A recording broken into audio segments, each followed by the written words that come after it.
Okay guys, welcome back to our channel. In today's tutorial, I'm going to show you how to connect your Facebook account to other apps. So let's dive in.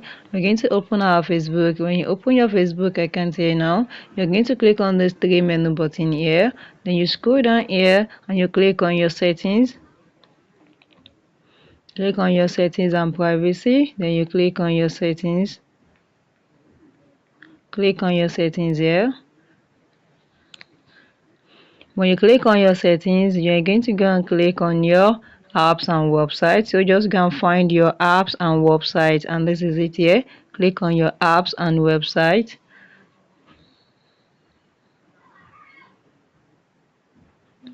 Okay guys,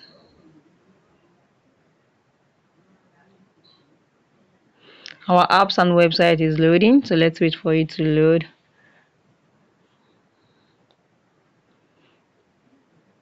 Okay, so these are the apps and website that we have. We have our Truecaller. If you want to remove any apps here, you can remove, or if you want to add any apps, you can add. Just click on see more. You can see so these are the apps and website that you can see we have our Truecaller, we have mobile, we have calendar. So these are the have expired, so you can connect any apps and you can do anything here. You can see.